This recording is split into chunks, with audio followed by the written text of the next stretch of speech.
नमस्कार दोस्तों, स्वागत है आज की नई कहानी में। अधेड़ उम्र की यमुना के घर के बाहर आंगन में एक वृक्ष था। उस वृक्ष पर कई पक्षी अपना घोंसला बनाकर रहते थे। यमुना हर सुबह पक्षियों को दाना डालती और पक्षी भी रोज दाना चुगने नीचे आते थे। आज यमुना के छोटे बेटे राघव का विवाह था। यमुना बहुत खुश थी, लेकिन राघव का चेहरा उदास था। उसे अपने बड़े भाई की कमी बहुत खल रही थी। रिश्तेदारों ने यह पूछ पूछ कर कि बड़ा बेटा और बहू विवाह में क्यों नहीं आए, यमुना की नाक में दम कर दिया था। सच्चा कारण तो यमुना किसी को बता नहीं सकती थी। उसने बात को टालते हुए कहा, बच्चों की परीक्षा का समय है, इसीलिए वह लोग नहीं आ पाई। उसकी परीक्षा खत्म होते ही आ जाएंगे। लेकिन लोगों को चैन कहाँ था। कानाफूसी चल ही रही थी। पंचायत करने के लिए सभी आतुर हो रहे थे। कोई कहता बनती नहीं होगी बहू से, इसीलिए नहीं आई। कोई कहता यमुना स्वभाव से कितनी तेज तरार है, झगड़ा हो गया होगा। देखना कुछ ही दिनों में छोटी भी चली जाएगी। धूमधाम के साथ राघव का विवाह संपन्न हो गया। अपने भाई भाभी की कमी को महसूस करता हुआ राघव अपने साथ अपनी पत्नी को विवाह कर घर ले आया।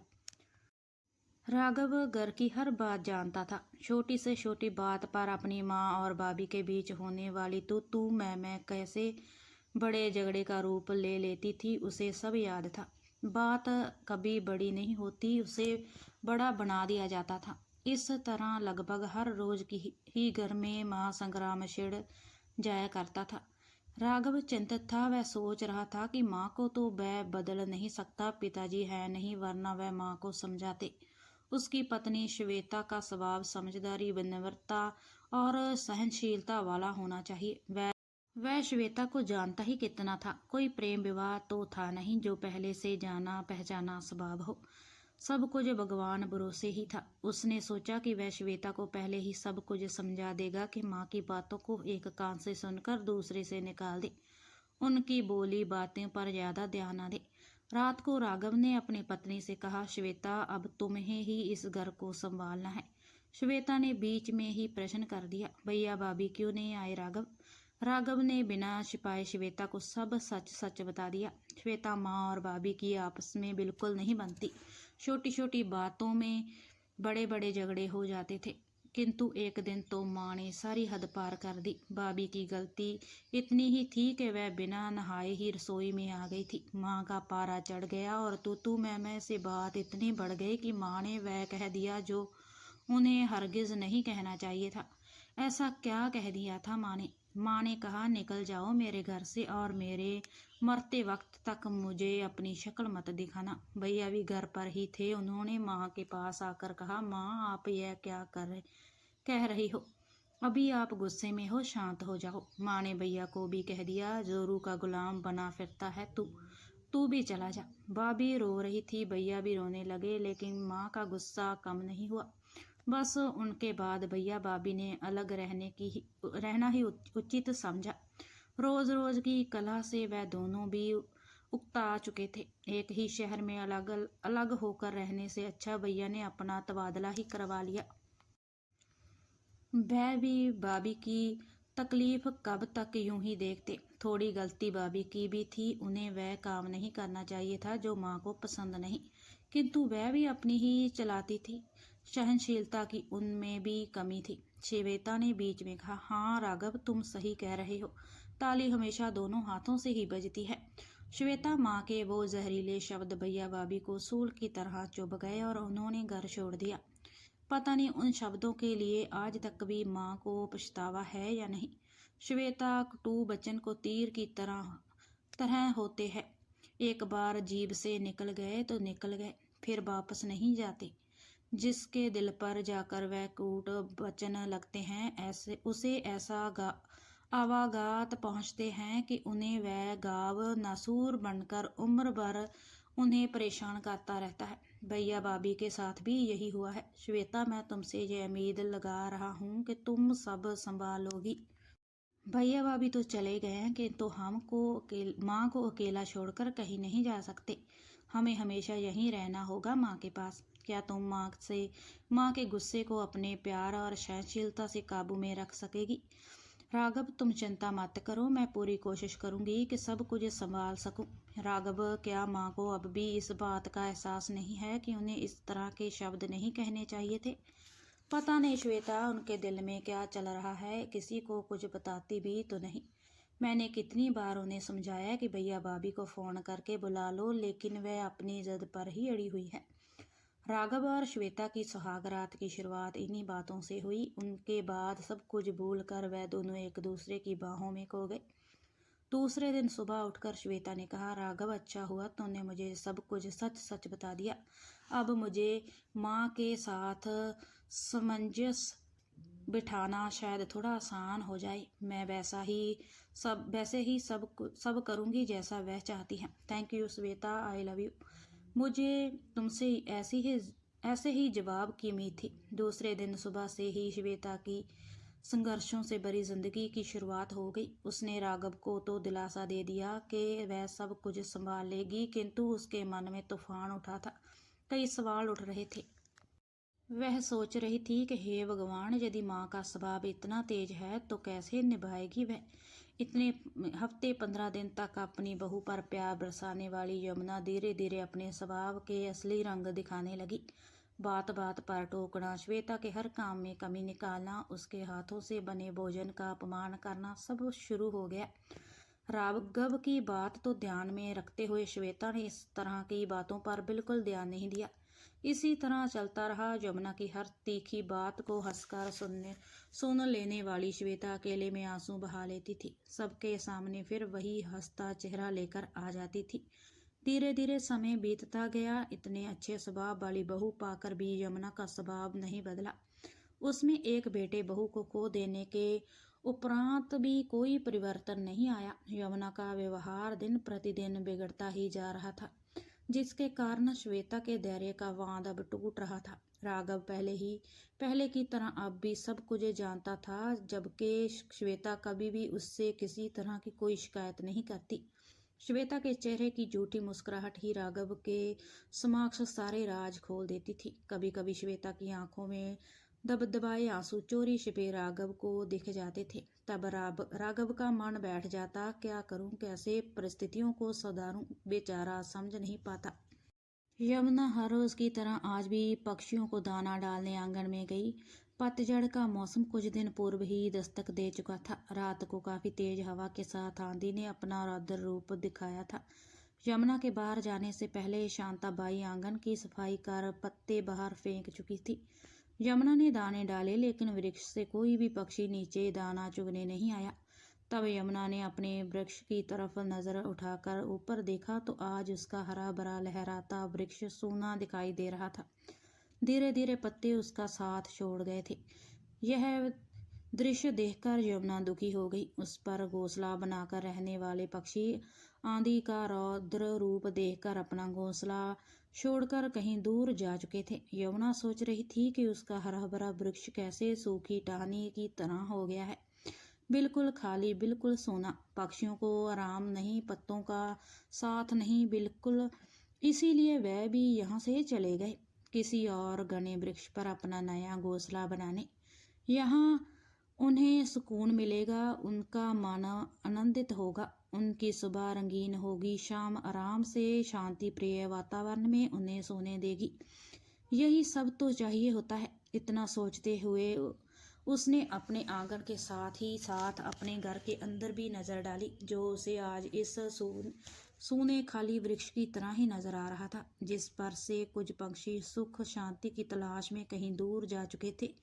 एक छोटा सा घोंसला जिसमें उसका बड़ा बेटा, बहू और चिंटू रहते थे। वह भी इतना सोचते सोचते ही वह उठकर खड़ी हो गई।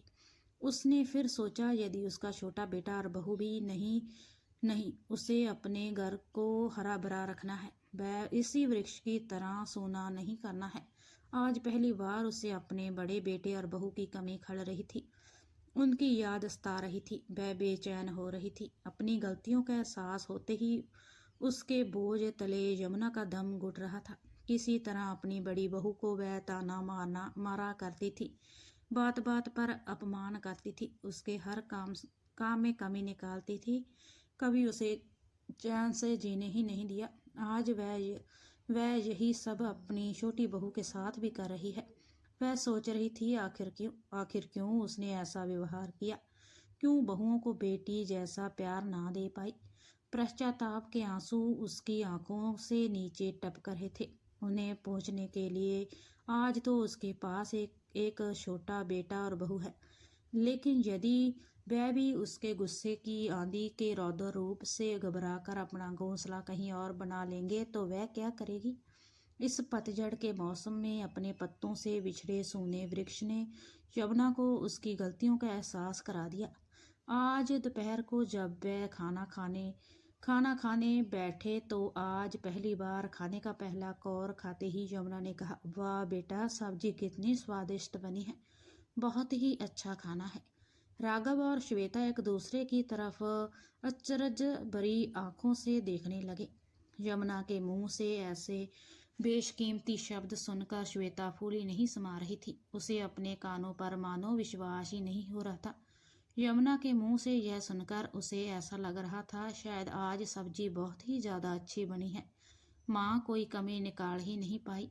बहू बहू कहकर श्वेता को आवाज लगाने वाली यमुना आज के बाद से उसे बेटा कहकर पुकार रही थी। अपनी माँ के अंदर आया यह परिवर्तन देख श्वेता बहुत खुश थी। आज दिन भर घर में किसी तरह की टोका टाकी नहीं हुई। घर का माहौल एकदम खुशनुमा था, सुकून था, शांति थी, आनंद था। ऐसा माहौल देखकर यमुना भी बेहद खुश थी। उसके मन में भी आज कोई तनाव नहीं था, क्योंकि वह आज अपनी श्वेता के काम में कमियां ढूंढने के बदले उसके कामों की अच्छाइयां देख रही थी, और ऐसा करके उसे बहुत ही खुशी महसूस हो रही थी। श्वेता के हर काम में यमुना मदद भी करने लगी, उससे अच्छी बातें करने लगी। राघव अब हर रोज श्वेता को खुश देखता और खुद भी खुश होता। यह खबर बड़े बेटे और बहू तक भी पहुंच गई। राघव ने यमुना से कहा, माँ, भैया का फोन आया था, मिलने बुलाया है, सोच रहा हूँ 3-4 दिनों के लिए जाकर मिल आते हैं। यमुना ने कहा, रुक जाओ और जाकर सीधे फोन उठाओ। अपना आह छोड़कर, अपना स्वाभिमान छोड़कर उन्हें अपनी बड़ी बहू को फोन लगा दिया और कहा, हेलो। उधर से अंजलि ने फोन उठाकर कहा, हेलो। कुछ पलों के लिए फिर सन्नाटा सा छा गया। यमुना कुछ कह नहीं पा रही थी, लेकिन हेलो शब्द सुनकर अंजलि माँ की आवाज पहचान गई थी। उसी ने पहल करते हुए कहा, माँ। यमुना फूट फूट कर रोने लगी। उससे कुछ कहा नहीं जा रहा था। तब तक श्वेता भी वहां आ गई। अपने आप को संभालते हुए यमुना ने कहा, अंजलि बेटा, मुझे माफ कर दो। फोन स्पीकर पर था। यमुना का बड़ा बेटा माधव भी वहीं था, वह भी सुनने लगा। अंजलि ने कहा, माँ, आप ऐसा क्यों कह रही हो? नहीं बेटा, इस शादी में तुम्हारी तीनों की बहुत कमी लगी। मैं अपने गुस्से में बोले हुए शब्द वापस लेती हूँ। मैं तुम्हारा इंतजार करूंगी। यदि तुम मुझे माफ कर सको तो पता नहीं मैंने ऐसा क्यों किया। मैं जानती हूँ ज्यादातर गलती मेरी ही थी। तुम्हारे जाने के बाद भी मुझे यह एहसास नहीं हुआ, लेकिन अब मुझे अपनी गलतियों का पश्चाताप करने का एक मौका दे दो। नहीं माँ, आप ऐसा मत कहो, और प्लीज़ माँ, आप रोना बंद करो। गलती तो हमारी भी है, हमें भी आपकी गुस्से में बोली बात के कारण घर नहीं छोड़ना चाहिए था, पर जो भी हो गया सो हो गया। अब आगे हम सब जितना भी अच्छा कर सकते हैं ज़रूर करेंगे। हम आ रहे हैं माँ, आप सबसे मिलने। अंजलि के फ़ोन रखने के बाद उसने जैसे ही माधव की तरफ देखा, उसकी आंखों में आंसू छलक रहे थे। अंजलि ने कहा, प्लीज माधव, रो मत। माधव ने उसे गले लगाते हुए कहा, अंजलि, इतने दिनों से मुझे इन्हीं लम्हों का इंतजार था। कुछ दिनों पूर्व श्वेता के चेहरे पर छाई उदासी देखकर माधव के मन में भी कभी कभी दूर चले जाने का ख्याल आ जाता था, लेकिन अब वह ख्याल उसके दिमाग से गायब हो चुका था। अब तो हर रात श्वेता के चेहरे की खुशी देखकर ही वह सोता था, और चैन से, सुकून से, बेफिक्र होकर। राघव सोच रहा था कि माँ के स्वभाव में यदि बदलाव ना आता तो इस अच्छे बदलाव के कारण ही उसका घर सुकून आंगन बनने से बच गया। इसी बीच श्वेता प्रेग्नेंट हो गई। खुशियां कई गुना बढ़ गई। बड़े बेटे बहू का आना जाना भी चालू हो गया। वह तो पास के ही शहर में थे तो हर रविवार घर चले आते थे। सब साथ में खुश और शांति से समय व्यतीत करते। इस तरह एक घर बिखरते बिखरते संभल गया। यमुना सोच रही थी कि पतझड़ के बाद नई कोपलें फूट जाती हैं, वृक्ष तो फिर से हरा भरा हो जाता है, घोंसले भी बन जाते हैं, पक्षी भी चहचहाते हैं। लेकिन घर से यदि कोई जोड़ा अलग चला जाए तब तो उसका वापस आना लगभग असंभव ही होता है। वह आंगन फिर से वैसा ही हरा भरा कभी नहीं हो पाता। वक्त रहते वह संभल गई, इसीलिए छोटा बेटा बहू उसके साथ है, वरना उसके घर पर ऐसा पतझड़ आता कि वह फिर जीवन भर हरा भरा नहीं हो पाता। आंगन में बैठी यमुना आज अपने वृक्ष को निहार रही थी, जो फिर से हरा भरा हो गया था। नई क्रूपलें फूट चुकी थी, पत्तियां बड़ी होकर शोर मचाना शुरू कर चुकी थी, पक्षी घोंसला बना रहे थे। श्वेता ने भी एक बिटिया को जन्म दिया। घर में भी किलकारियां गूंजने लगी। यमुना चिड़ियों को चोंच में दाना लेकर जाती देख रही थी कि वह कैसे अपने बच्चों को खिलाती हैं। देखते देखते वह सोच रही थी कि कितने प्यार से हम अपने बच्चों को बड़ा करते हैं, हर दुख भी हंसते हंसते सह लेते हैं, लेकिन बेटे के विवाह के बाद क्यों हमारा मन इतना छोटा हो जाता है। यह एक ऐसा प्रश्न था जिसका जवाब वह खुद भी नहीं ढूंढ पा रही थी। दोस्तों, अगर यह कहानी आपको अच्छी लगी हो तो लाइक शेयर और कमेंट करना ना भूलें, और आगे की और अच्छी कहानियों के लिए चैनल को सब्सक्राइब जरूर कर लें।